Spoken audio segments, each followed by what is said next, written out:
Hey guys, I've been working on some rocks like this, and what I really wanted to show you was how I did these vines that grow up and down the rocks to add a lot of visual interest. So let's take a look. Not exactly YouTube worthy background with the old tablecloth, but it's what I use. This is my rock that I'm going to work on, and we're going to add the vines to this. So things that you need. An old takeaway container with some PVA glue. I use Builder's PVA glue and also some brown paint.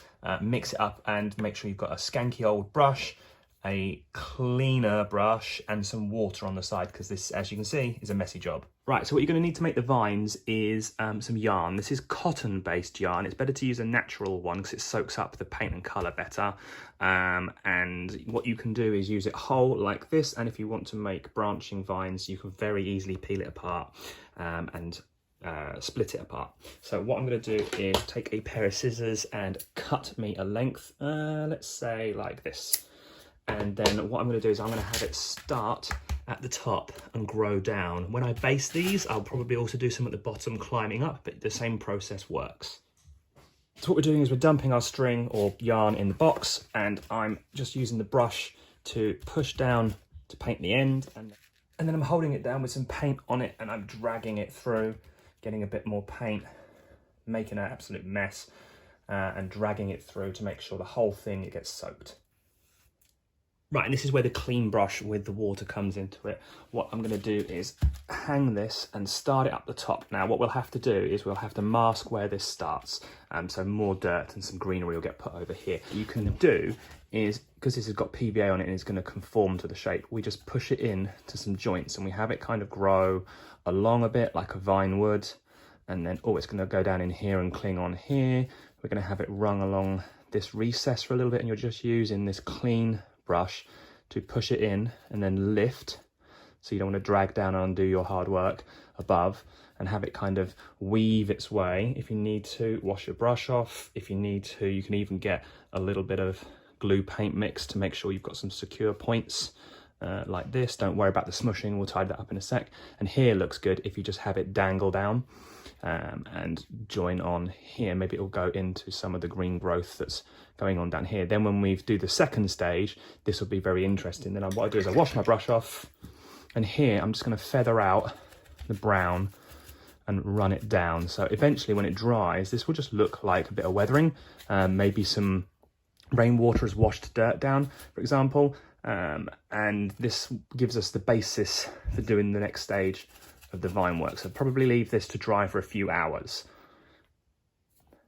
And then when we come back after it's dried, what we're going to do is, I'll just do it now to show you, is we're going to get some of the paint brown mix and PVA, and we're just going to take a few points and just, this will have dried, so it'll be fairly stiff, and we'll just secure a few points like this again, like we did on the build, just to make sure it's well anchored to the rock. And then again, we're going to let that dry for a few hours. Right, this piece has had a chance to dry. The vine's very well secured on here now, even where it overhangs here and isn't actually attached because it's drooping. Nice and strong because the PVA is soaked in.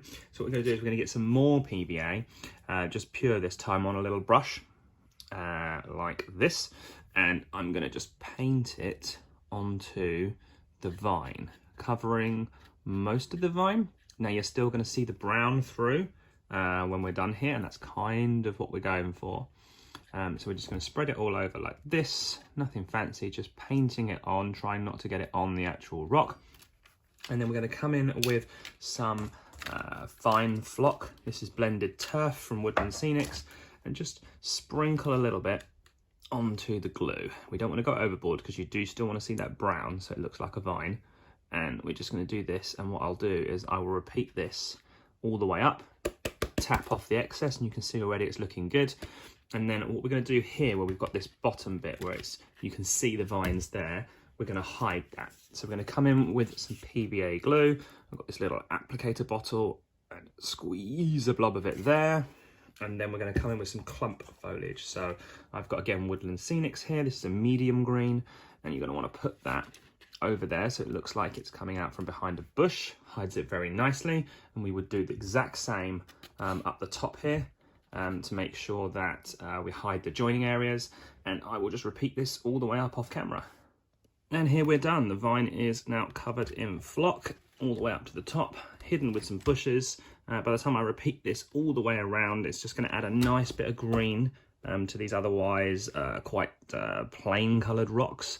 And they've got a lot of variation in the tone, but you need something just to add a bit of pop. So between the greenery growing on the outcroppings and these vines, it's spot on. Yeah, so like I said at the start, these add a lot of visual interest. Otherwise, the rocks can be a little plain if they're all the same colour. I mean, these are massive as well, as you can see. And this is the smallest one. So you need something to just break it up and add a bit of nature to your pieces. Even if it's supposed to be a deserty theme, I would do them as just dried. You could do them with flocks that are kind of yellows and browns as well. And yeah, I think it just adds quite a lot. So keep coming for little tips like this, and I've got some more in the works.